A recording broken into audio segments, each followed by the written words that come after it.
Greetings, friends. Welcome back to the broadcast. I'm Shawn. Today we are starting our week with some wisdom, some encouragement from the Psalms, from the Proverbs, and from the book of Sirach, Wisdom of Sirach. Also known in some Bibles as Wisdom of Ben Sirah.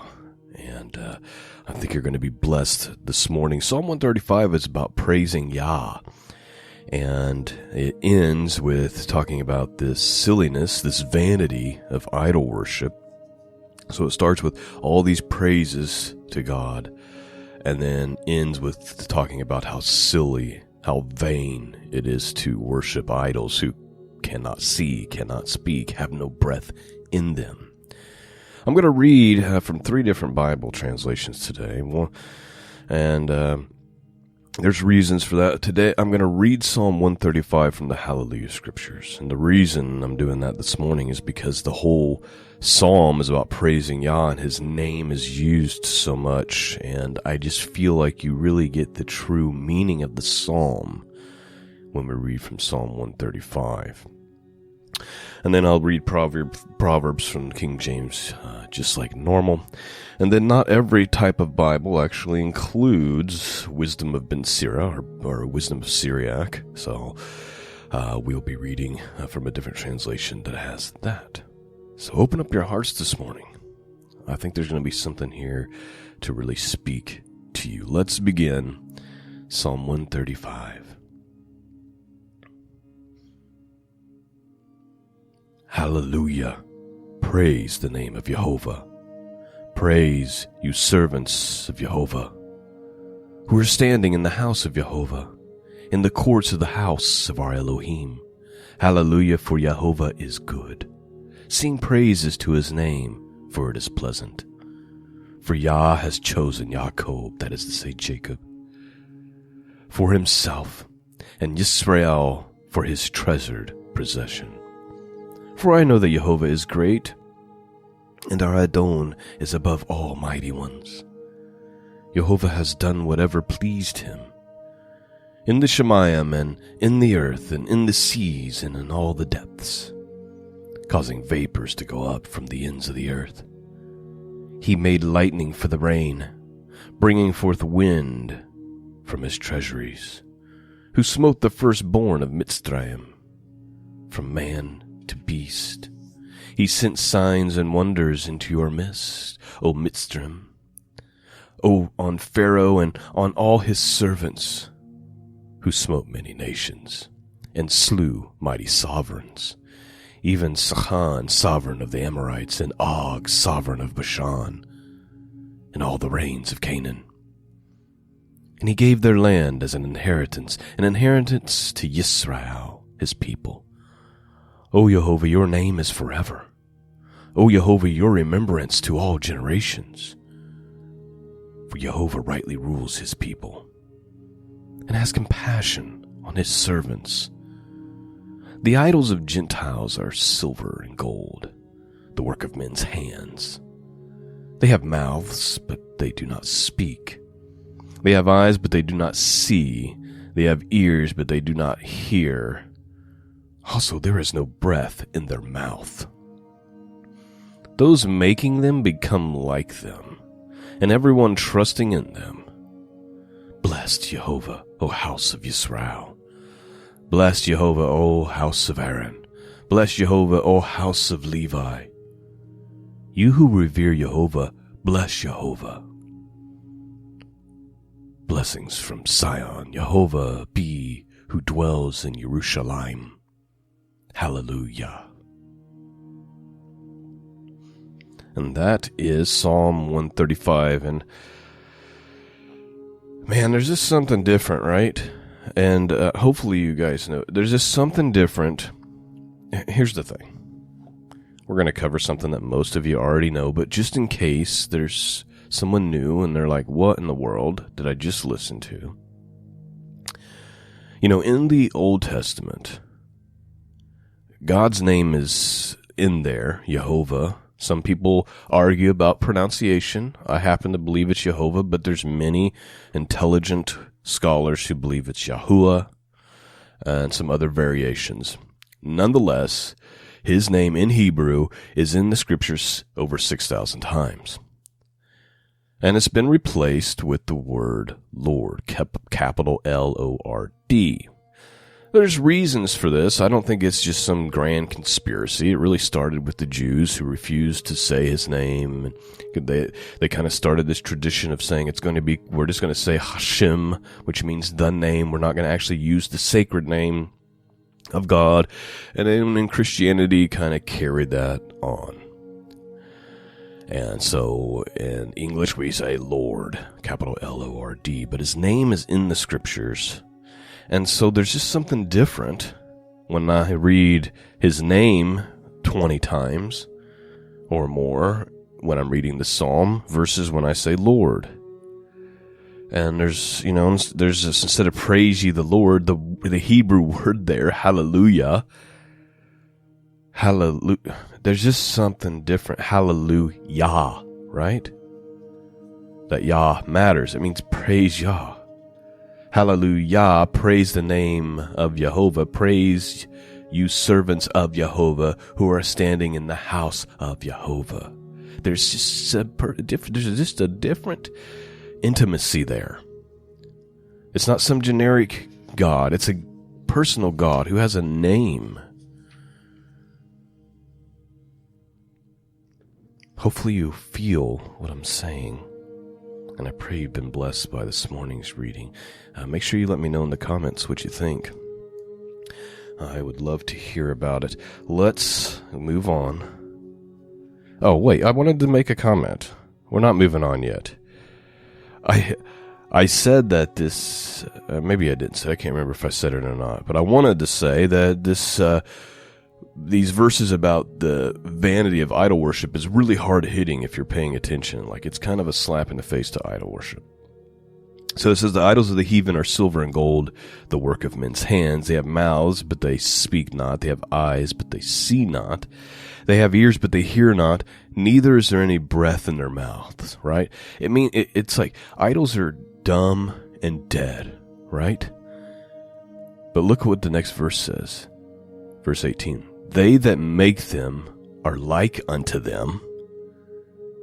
So is everyone that trusteth in them. So those who make these idols and trust in them are like the idols, being dumb and dead.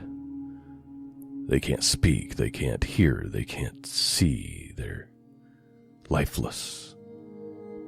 So I thought that was just worth pointing out. All right, now we can move on. Let's go to Proverbs chapter 8, and let's get some wisdom to start our week.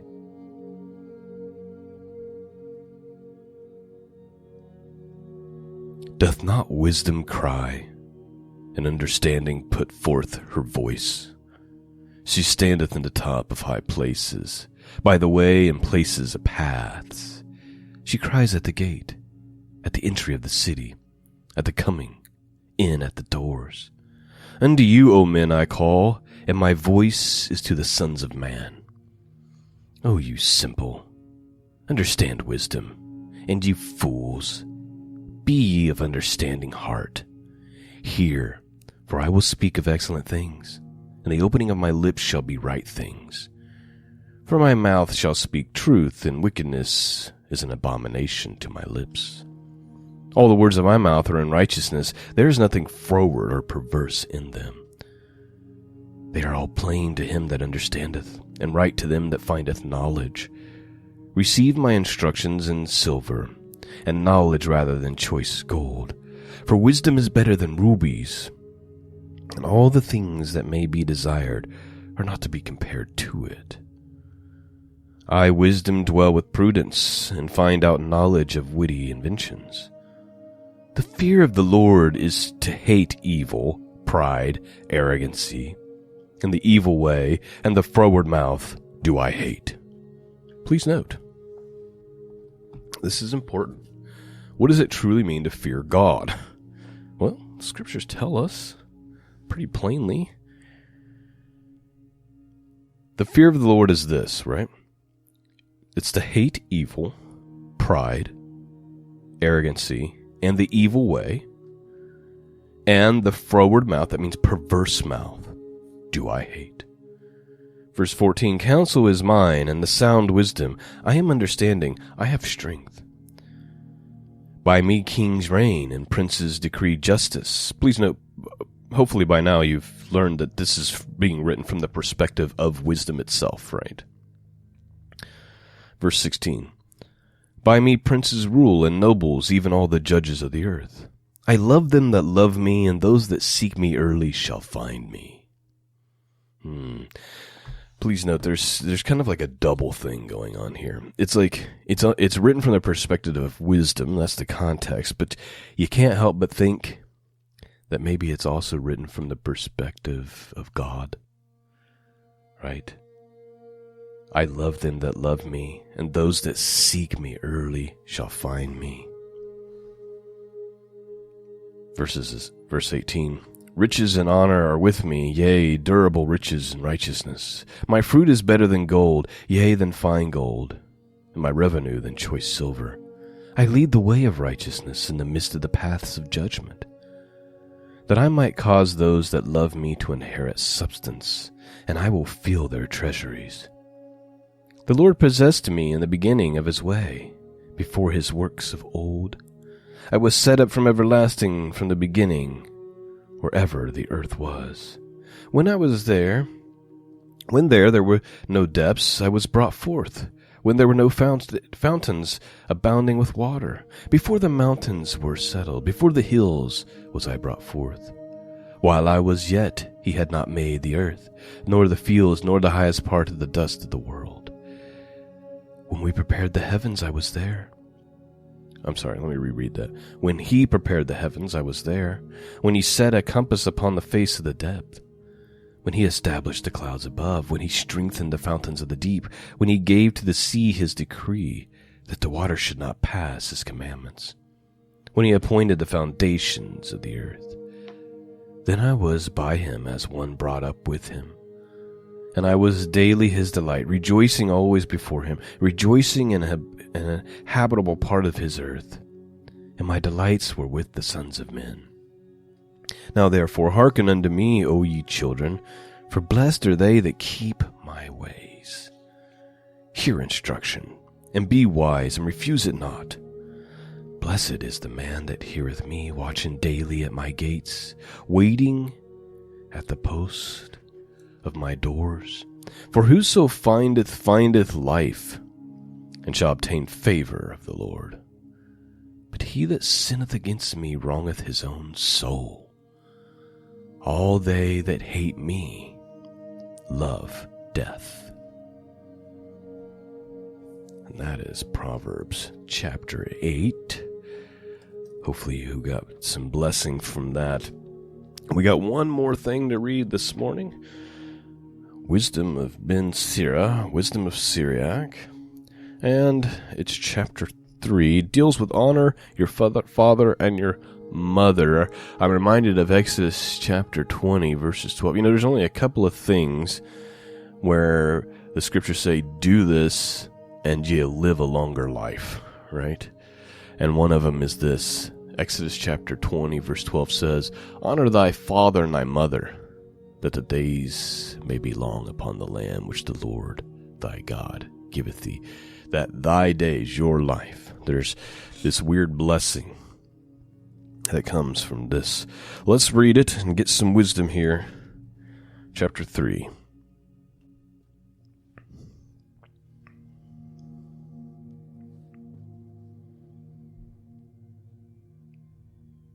My children, listen to me, for I am your father.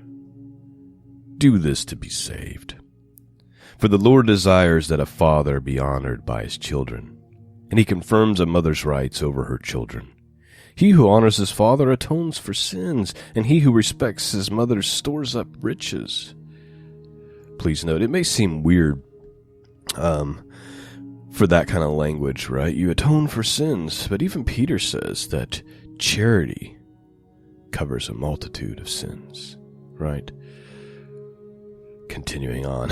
That's another deep conversation, but I just want to make that known to you.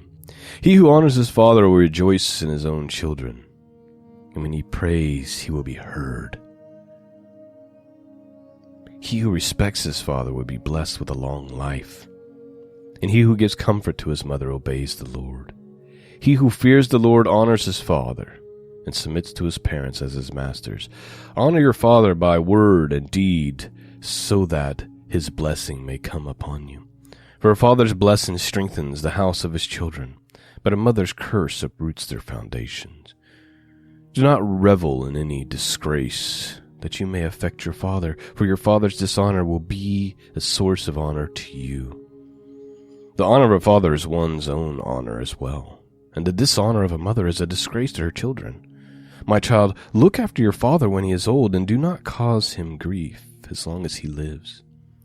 Even if his mind fails, be sympathetic towards him.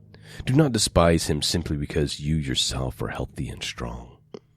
Kindness shown to a father will never be forgotten. It will be credited to you as a reparation of your sins. In the time of your tribulation, it will not be forgotten. And like frost in warm weather, your sins will melt away. If you forsake your father, you who are no better than one who blasphemes, and if you anger your mother, you will be accursed by the Lord. My child, carry out your duties with humility, and you will be loved more than a benefactor. The greater you are, the greater should be your humility. In this way you will find favor with the Lord. Many who are lofty and renowned, but it is to the humble that he makes known his secrets. So please note the conversation has changed, right? We started off with, there's blessing, great blessing for honoring your parents. And now it's this conversation about humility. For great is the power of the Lord, yet he is glorified by the humble. Do not seek to learn what is too sublime for you. Investigate not those things that are beyond your scope. Concentrate on what you have been commanded. For what is hidden is not your concern. Do not meddle in matters that are beyond you, for much has been revealed to you that is beyond your comprehension. Many have been led astray by their own presumptions, and false deductions have impaired their judgment. Where there is no eyes, there is no light, and where there is no knowledge, there is no wisdom. A stubborn person will come to a bad end, and the one who loves danger will perish in it. A stubborn man will be burdened by troubles. A sinner heaps sin upon sin. When calamity befalls the proud, there is no cure, for an evil growth has taken root there. The mind of the intelligent meditates on Proverbs, and an attentive ear is the desire of the wise. As water extinguishes a blazing fire, so almsgiving atones for sins.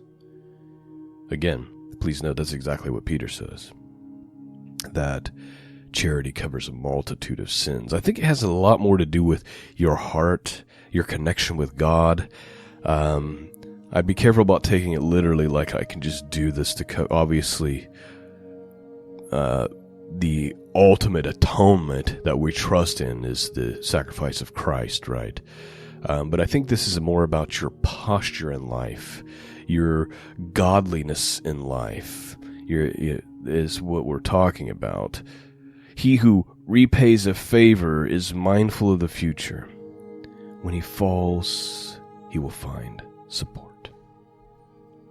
That is the end of our wisdom and encouragement for this week. I pray that you've been blessed and strengthened this morning, and I hope that something here resonated with all of you. Thank you for listening. Peace and grace be with all of you, and until next time, God bless.